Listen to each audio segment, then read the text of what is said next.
if you are, I don't know, sleeping with 2, 3, 4 different people, you're not giving your 100% to someone else. And is that fair? Hey friends, welcome back to Open to Everything. Today I've got a super special one for you on open relationships. Have you considered an open relationship in your past? Are you considering it now? I've got a couple of friends on that are going to dive deep into the perspective behind it. One has been in a 6-year relationship. He's actually tuning in from Thailand right now. We used to be roommates for 4 years, Mr. Stephen Whitney, and the background comedian, Alex Anderson. So let's welcome on Stephen. What's up, buddy? Oh, man. Thank you so much.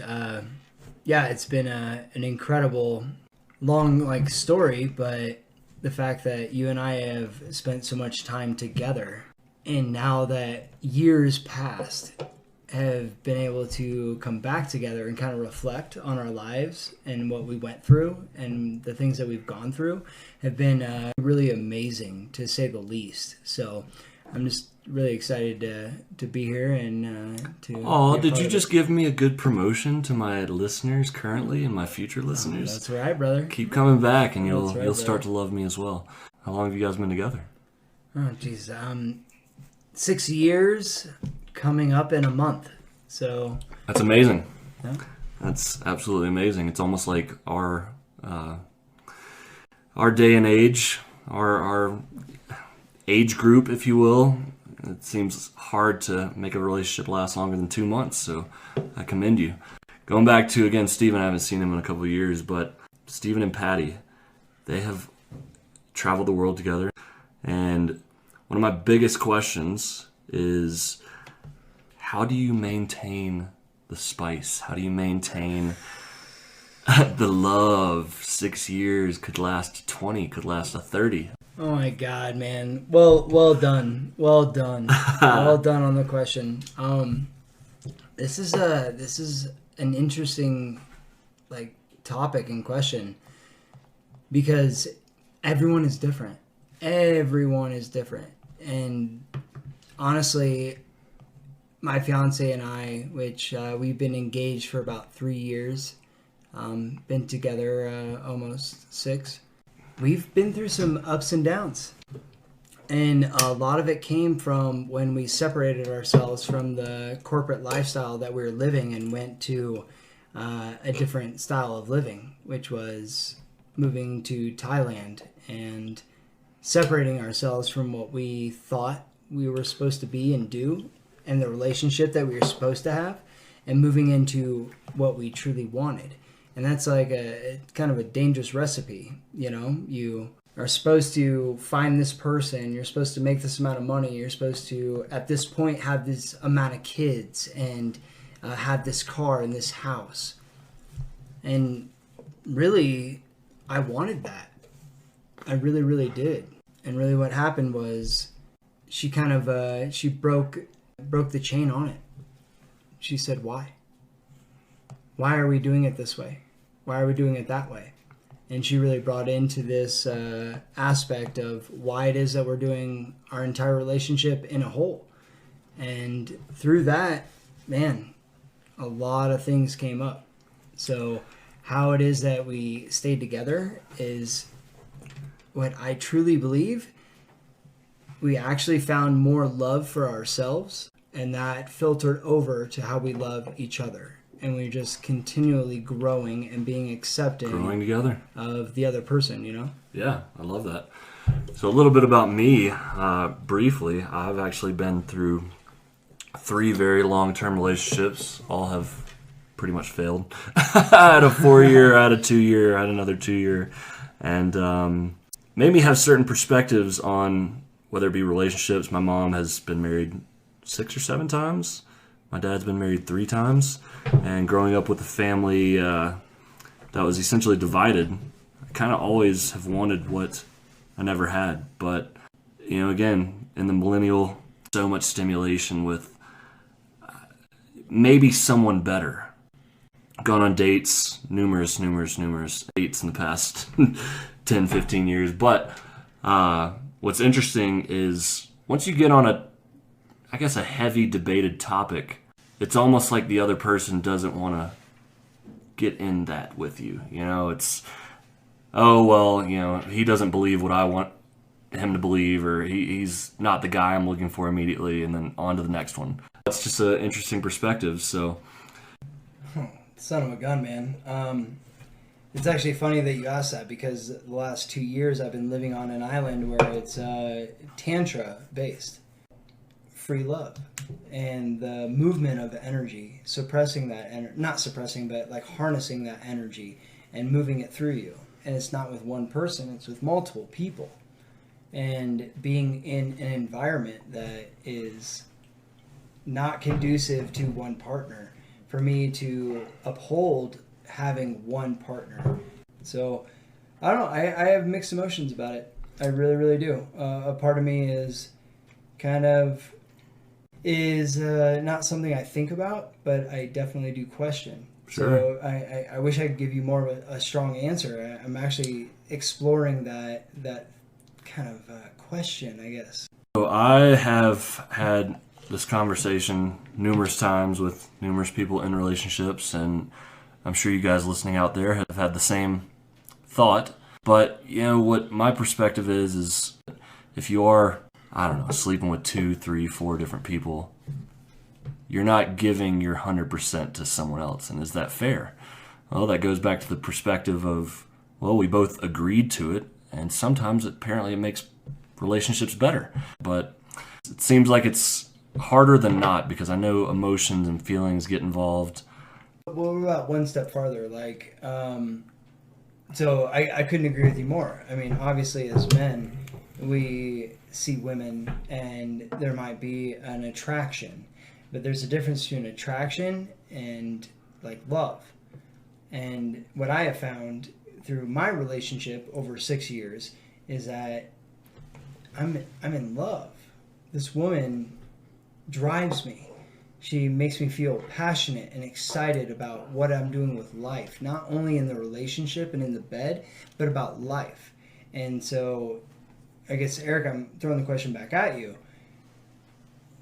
What is the difference between, I guess, infatuation and temporary love, rather than sustainable, true, deep, yearning love? I'm not sure.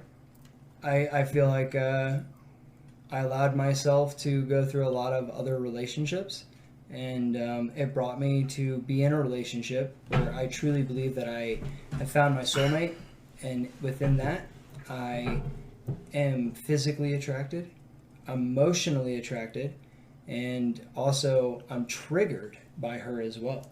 She also triggers me in emotional ways that is not always so, hunky-dory, high fives and rainbows, but it's her core being that actually makes me in love with her. And so, have you ever felt something like that? Well, if she wasn't... Well, do you remember the first time you met her? Absolutely, I do. And so, were your first thoughts, wow, she's gorgeous? Actually, it was high school style. I saw her, and I got butterflies in my stomach, and I said, I'll either have her for a night, for a week, for a day, for a month. I don't care, but I will have her. And I literally sought after her. Sometimes we want to boost the ego, right? You can look at a girl passing by in a short skirt and instantly say, oh, I could have that. And then you're temporarily feeling good about yourself. Or it could be the exact opposite, where you talk down on yourself, where it's like, oh, I could never have her. I could, she wouldn't want to give me the time of day. And sometimes that's the truth as well. So, well, it's more from like physical to emotional. Like, I'm physically attracted to this, but emotionally am I supported and attracted to that. And honestly, I don't think it needs to be one or the other. I think it needs to be all of it. And to me, that's true love. When you're physically attracted, but you're also emotionally attracted and also emotionally supported. What do you think? What's more important, Steven? Being physically attracted to someone or emotionally supported? Goddamn, that is a huge question. I have a feeling everyone listening is actually wondering that exact answer. And So you were physically attracted to her. But is that where the world is, or where you think that everything No, I think comes that's from? everybody. I think that if you're not physically attracted to them at first glance, you're not going to give them a second shot, right? I mean, maybe I'm wrong, but that's kind of the initial pull, right? And then you get to know someone, and then you go deeper, and then you realize either maybe it's going to work out or maybe it's not going to work out.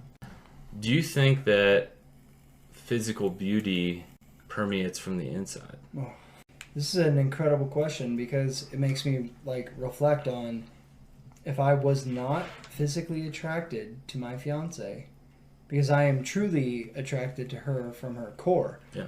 But if I was not attracted to her physically, would I still be attracted with her? And would I be with her at all? So that's part A. My core wants to say that the core of people is actually what rises. So physical attraction and emotional attraction are kind of like different forms of like oil and milk, you know? So one will rise, one will sink. And I truly believe that emotional attraction will rise. But there's nothing to be said outside of the fact that you're physically attracted to someone. You know what? To be honest, I don't know. I do not know if I would be with my potential wife right now if I was not physically attracted Right. with her. Tell you the truth. And then part B is, do you think that what's on the inside, personality and people's morals and how they act and how they live their lives, does that permeate to the outside? Does that contribute to how you actually physically look? 100%. Yeah. Because that's what actually was like the nail in the coffin. I guess I have fallen in love with her and who she is and represents. That's what, to me, I truly fell in love with. But to go back to your like original question, would I have even sought after her if I wasn't physically attracted? Right. I don't know. And that's Is what the that- dating apps, going back to what Eric was talking about. You look at Bumble or whatever the fuck is out there. Beauty is skin deep on those apps. Yeah.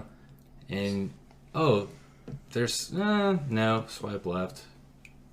And you're only giving people a chance Based that on you're their physically attracted to, right? Because that's what it's all about. And what do you feel On about those that? Do you think apps. it's bullshit? I am not a huge fan of the apps. I've always thought that meeting someone in person is a better way to. Either way, though, to you're going to actually be date. attracted to them physically or Right, emotionally. but what are you judging someone based off of You tell me. on those apps? Because what do you see? You see 4 or 5 pictures of their face. How do you judge them? Their personality is not on there. Maybe they say that they're into comedy or that they like cats. Like, you're literally judging on an app based on what they look like, and that's it. And everyone's putting their best foot forward, their best 5 pictures that they've got in the They're bank. judging themselves if they're not good enough or not because of their physical. That's what they're all about. Holy shit. That goes back to kind of my original thought on why I asked this question. Is I actually do believe that physical attraction is a solid. Marriage is a huge thing, obviously, but even such thing as a boyfriend girlfriend, if you're not sexually attracted to the opposite of what's sleeping next to you, that doesn't make sense to be in that relationship. But is that a I'm difference between men and women? Do men need to get laid more than women? Are women hornier than men? I mean, like at a certain point, right? It doesn't matter if you're super physically attracted to a woman. If you're with her, or a man, if you're with them for a long period of time, historically, everyone that I know, like, I don't know, kind of going back on the open relationship topic, would that even help a relationship? Because, well, I need to get my fix somewhere else. I still love you deeply, emotionally, to the core. You bring me happiness. You put up with all my bullshit. You're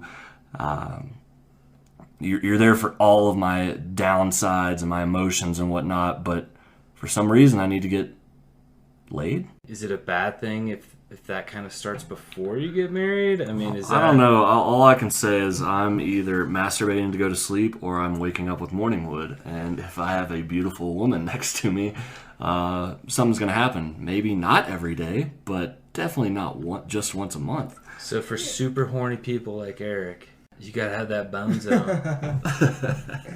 I actually can relate and understand to both sides of exactly what you guys are saying. There's a decrease, but there's also an increase. And what I have found is that it moves beyond sex. It moves more into the emotional internal state of a relationship, of two people being together. So you may want to get off from a physical action, whether that is masturbating or putting your dick inside, whatever it may be. But that action... You can't say that, man. We No, have no, no. language. All you're doing is getting You can't say dick on this podcast. You're getting a reaction. But if you can get that reaction outside of the physical form of what you're doing, then you're still gaining the same thing, but from a different perspective. And isn't this, like, our conversation all about perspectives? So, to me, I can, in a sense, get off on just a moment or experience that I have with my fiance. I mean, it's interesting to actually hear these perspectives because it's that it moves outside of sex. And I lived on this island. It's like the sex island is a Tantra, and they're all about sex. But really, Tantra is about harnessing the sexual energy and directing it towards something to gain, achieve, to harness, to incorporate, to bond. And so that's what I feel is relationships on a deeper level of like long-term relationships is that, yes, it's important to still have the sexual interaction, but the sexualness, that desire that happens between a man and a woman or a man and a man or whoever actually can go much farther than the physical action of having sex. It can come from moments and experiences that you have in your relationship. I'd agree with that. And on a general statement, going back to Tantra, have you practiced that at all, or no, not really. On the island, it's or been one of those things that there's so much tainted opinions and thoughts and views, and that honestly, I dabbled in it for a second, and I thought about getting into it. But honestly, I was actually turned away from it because it deterred me away from my core foundation, which I believe is love. And Tantra, in its core foundations, I truly agree with and do practice. But the way that America and other people have originated it into is more of a sexual act. See, and because I don't know, of that, I stepped away from it. I don't know much about that or what America has turned that into, but and it's not America's fault. I'm making a justification, so I'm wrong to say that it's America. America. It's easy to say that it's Americanized. But anyway. But taking that love feeling when you're having sex and harnessing that and applying it to relationships with maybe friends or someone else is what it is at its core, is what you're saying? Saying sex is an energy. We have the ability to create life. And as human beings, in my opinion, that is the most strong. So we have the ability to co-create. Energy that we hold as human beings is to be able to co-create or create life. Well, if you're not trying to create life, then that is the most powerful energy. So you might as well use that physically energy. Create life? Well, yeah. If you have we're animals, man. We want to procreate. But again, kind of going back to, well, I guess the original topic was open relationships. It's true. It's one of those horrible devil on the left side talking in your ear saying, oh, you want that, you want that, you want that. But you know, you got to be able to shut it off, especially if you're trying to find true love. You know, the older that I get, is that necessarily going to go away? Alex? I get it, man. I get what you're saying. Like, you meet people, right? You go out, you go on dates, meet someone at the bar, meet someone online or whatever. And you start to notice the little flaws in them. I don't know, are we talking about procreation? I mean, something about... I think we're just talking about sexual desire, which is the origination of what an open relationship is. What does sexual desire have to do with someone's height? Maybe that's just a personal perspective on... I thought you were talking about, like, is this someone I could, quote-unquote, breed with, or, like... That's my animalistic, egotistical desire. Well, that's something we all think about, right? That's something that's...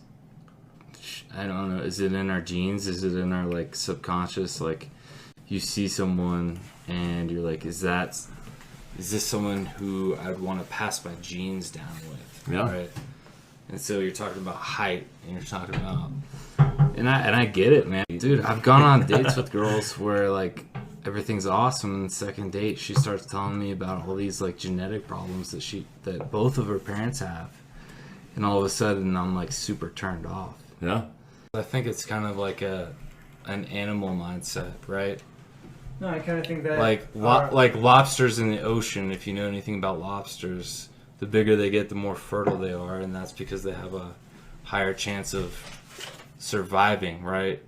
And so females are attracted to the bigger lobsters, and it's not because they want a big lobster, it's because they want their offspring to live. And it's all about procreation and survival of the fittest. You know, I have two favorite animals. One is my spirit animal, and one is my favorite animal in general. Penguin. Penguin is one of them. I love how you can change find one mate. No, that's my favorite animal. I fucking knew that, dude. Yeah.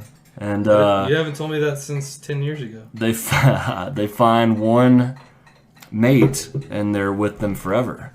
And then my spirit animal, I'm a Leo. You know, I've got a lion tattoo on me, and what actually male lions do is, again, you know, king of the jungle. They roam around, and during mating season, female lions, you know, try and find a male lion to mate with. I think they found this out on National Geographic. They fuck probably, I don't know, 70 to 100 times within 3 days. And the most vulnerable a male lion gets is when he orgasms. So the female lion actually, true story, man. The female lion, while the male is orgasming, either turns around and tries to attack him and kill him because he's the weakest, or she lays in submission until she gets what she wants. She wants to have babies. As you can see, you know, the lion cubs are roaming around with their mother. Where's the male lion? The male lion goes and roams his own fucking domain. He leaves. He's never with the lion cubs. You find a male lion that actually does stick with the family. I don't even know if that's even a thing, but guess what happens? Two male lions fight, and then the female lion gets the winner. I'm sure that's the same way with multiple animals. Eric has been watching National Geographic for years. The primitive nature. Yeah. And we can't go away from the animalistic nature that we have as human beings, but the world has evolved. No, that's true, Stephen. I think one of the things that makes us human is the ability to overcome some of those animalistic, you know, bases that we have in us, right? So then, I guess, what are your views on this? Then after this conversation, like, what do we take from this? I don't know. You know, that's up to our listeners to, you know, you see three completely different perspectives, and you kind of just ponder on it. That's what this podcast is all about, you know. And the last thing before we all sign off, I want you to think about is, you know, what do you want in life? I know personally from my own experience, yes, I want what I never had, and I want to find that love. And I love feedback from, one of my best friends with a 6-year relationship and one of my other best friends that is kind of my voice of reason. Hey friends, thank you so much for tuning in. I want to thank Steven from tuning in from Thailand and Alex for being the co-host of today's Open Relationships. If you can just press that follow button up above, and if you want to go to the description and the links, I've got a YouTube channel and a bunch of other cool things that you can follow along and get updates with. Much love, appreciate you guys.